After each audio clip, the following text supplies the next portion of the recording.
me up. He even mentioned me that I was coming this week. And the vision of God's building, how awesome that we could see the vision of God's building in the scriptures, right? And see the beginning all the way to the end. But there are some steps that need to be accomplished, right? There are some steps so that God can attain his goal.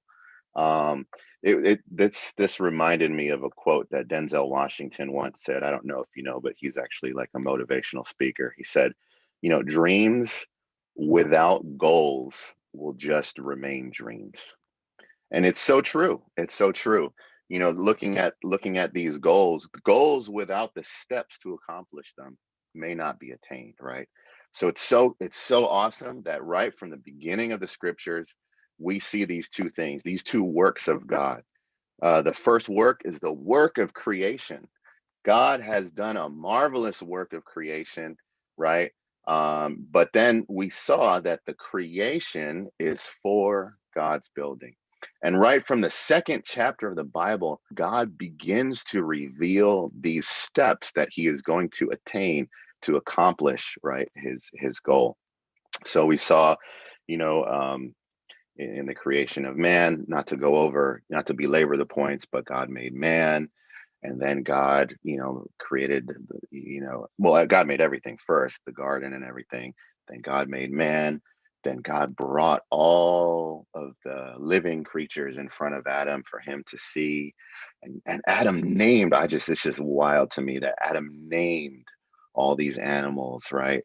And he had well, such a fascinating brain at that time, right? He named all the animals, but then at the end of it, A to Z, he just felt none can match me.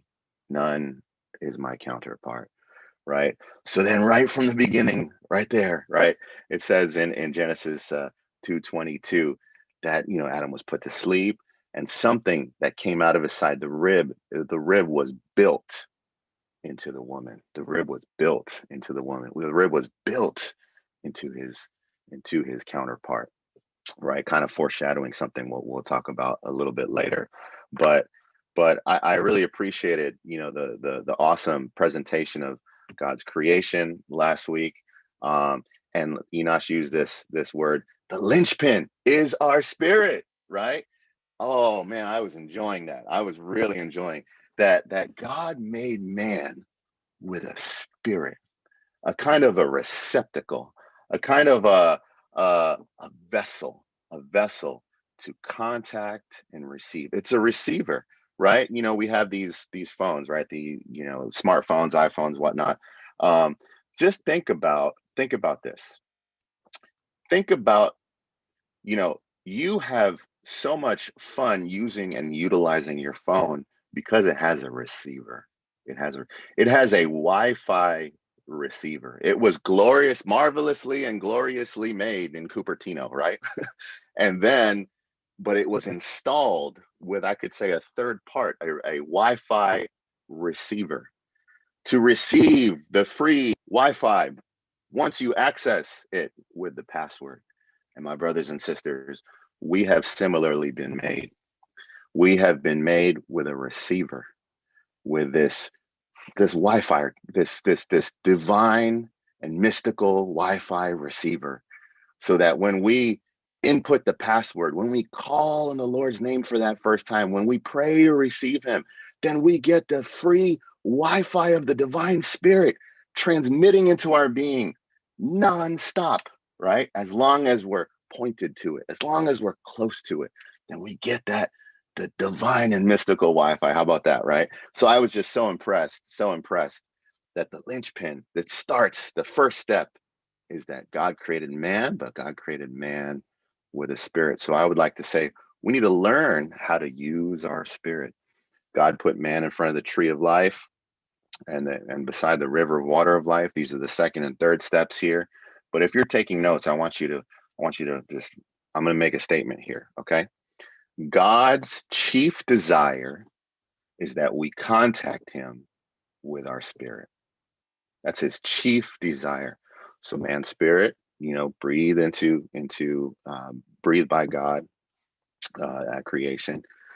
I want to say this is the very mark that God is working today. Our spirit is the mark that God is working today. This is really God's economy.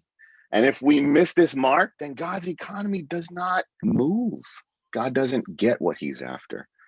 So this really brings us, these three steps usher us into the fourth step. The fourth step, we saw that there's a flowing river, but there's flowing river in Genesis 2:12.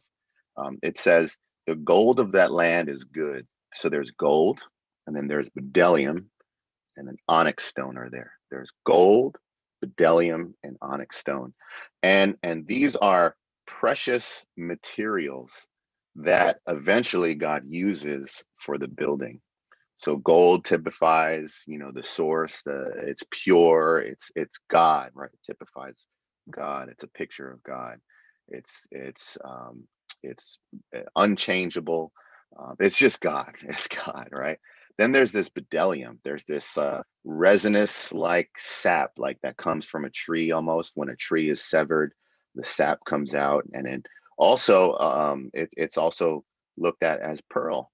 And you know how a pearl is formed is there's this oyster, and then a foreign substance like a grain of sand would come in, and it get inside the oyster, and then what happens is the oyster secretes this life juice called mother pearl, and this mother pearl just gets it just secretes and secretes, and coat after coat and paint after paint, and after a time there's this precious material that is formed, and it's a pearl, so this can be seen as Christ. He went to the cross, he was pierced, and also he secreted his life juice on the cross for us to receive, right? The blood and the water.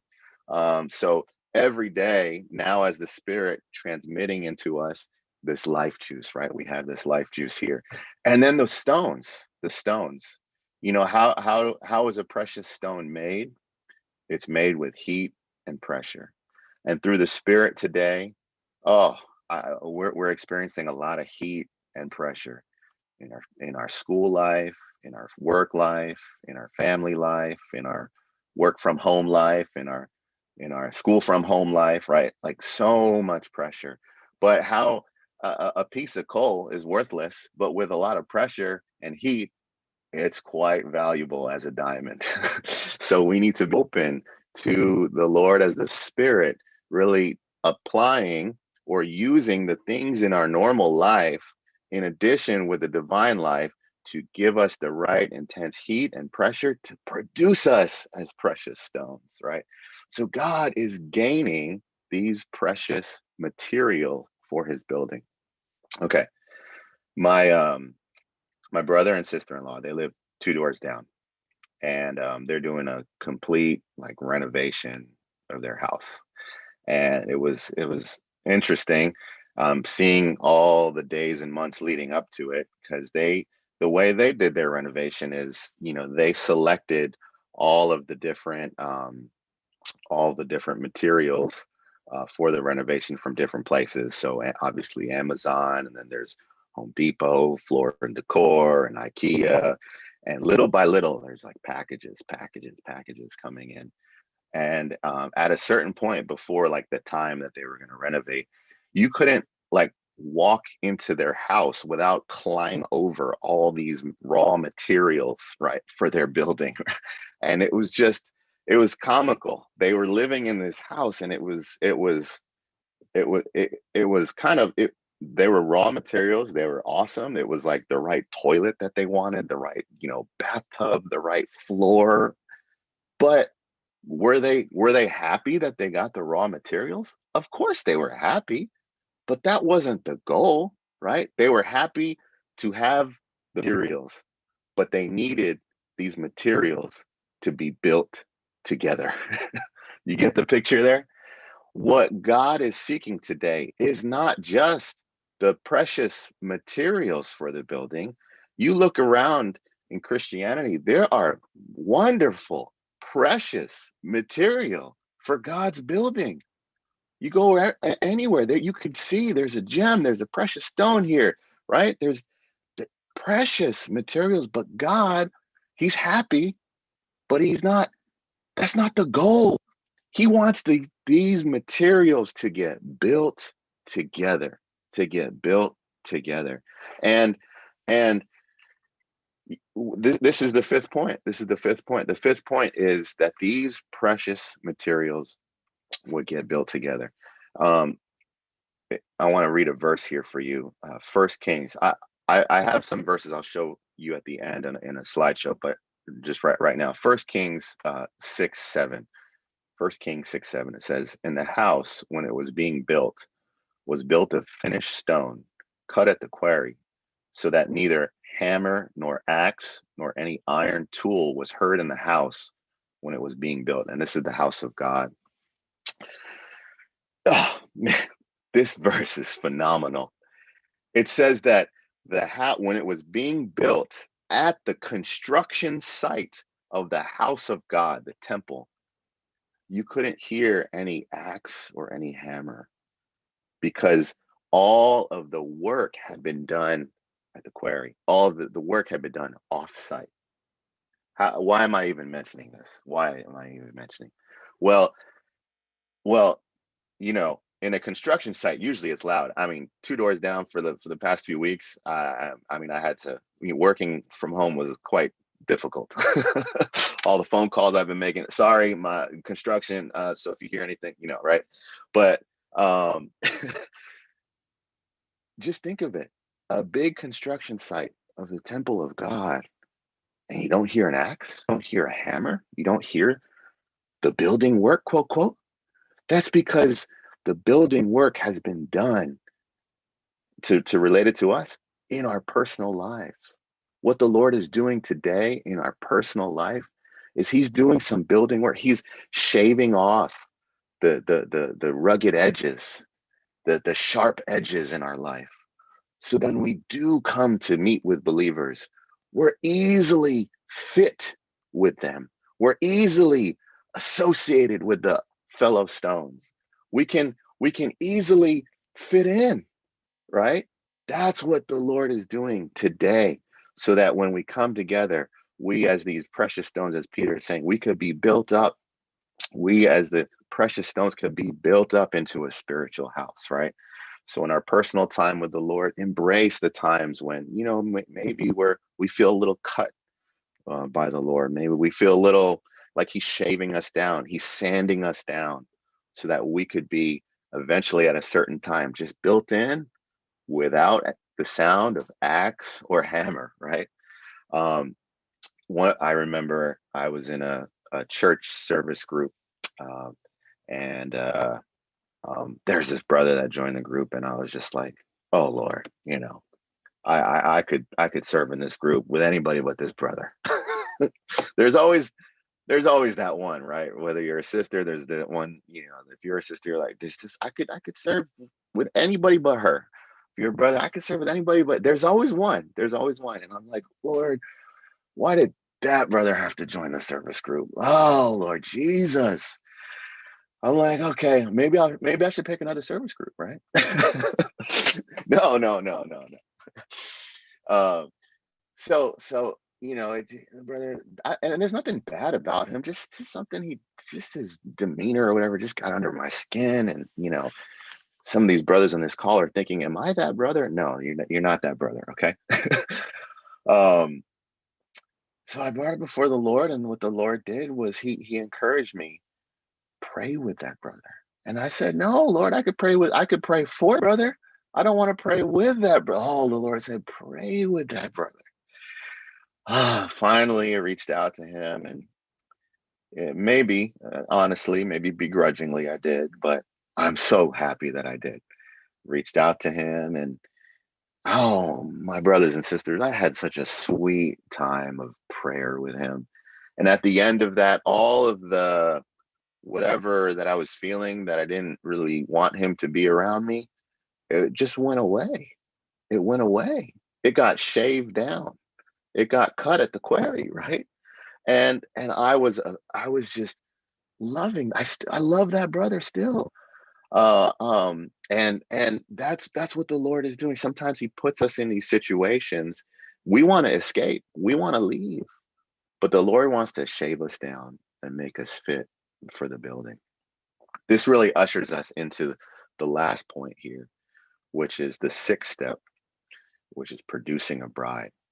Actually, this last point, if the fifth step is almost like a step on an escalator, because it's a process that brings us to the next step, and it's just so simple, so easy.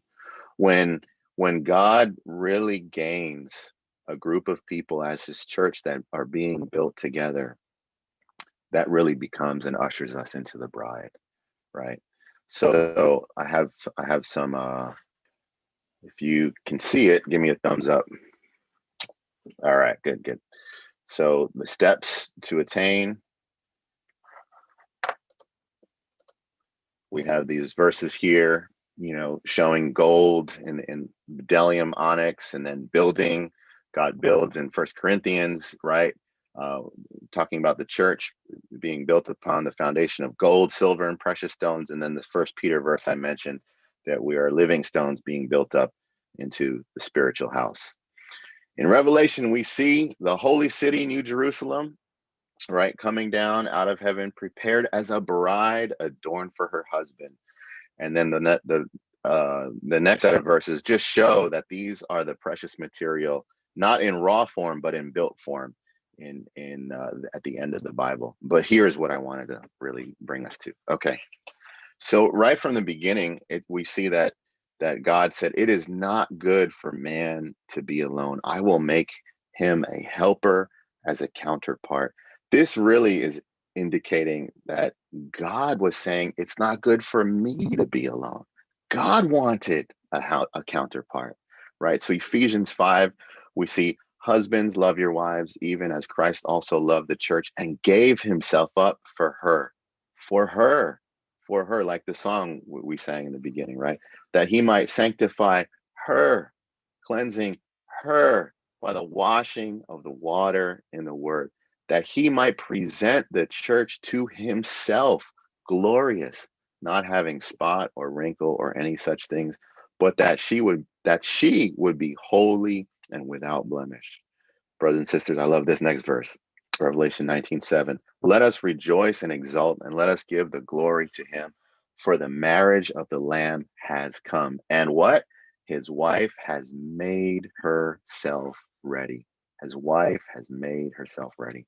Just wanted to share those verses with you there. Well, this brings us to this is like kind of the cherry on the top here. This is like the pinnacle. I want to make a statement here. The bride, and if you're taking notes, see, this is a key one to write down.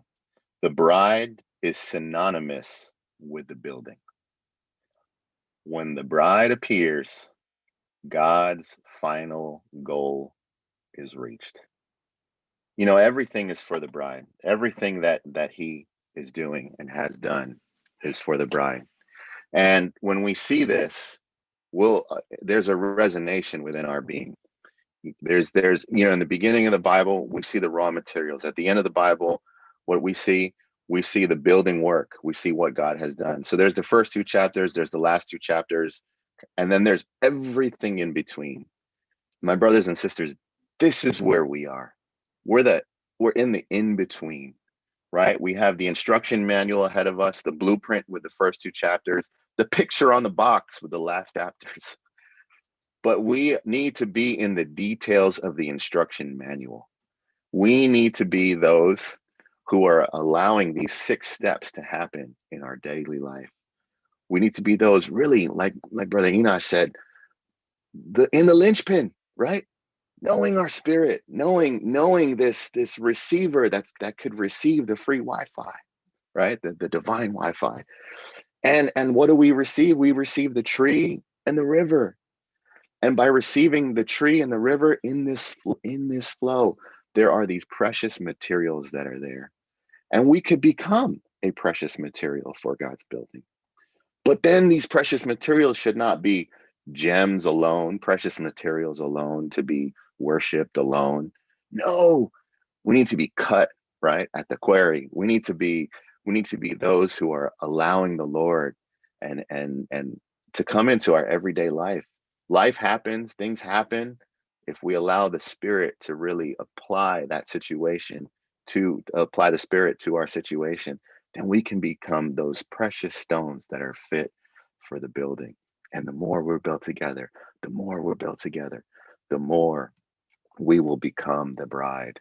When the bride is mature enough, then the Lord will return.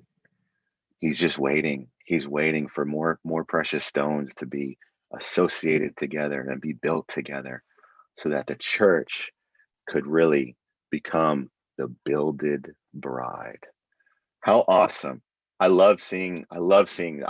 so encouraged for the next few weeks too, jumping into more of this fellowship. But right now, today, this week, I just hope that we could all have this prayer. Lord, build me in. Lord, build me in. Lord, I'm open to your building work within me personally, and to build me with other believers who are open to the same thing. May the Lord gain what he's after in us personally day by day, so that eventually he could really gain what he's after in gaining his bride. I'll pass it back to my brother Trevor.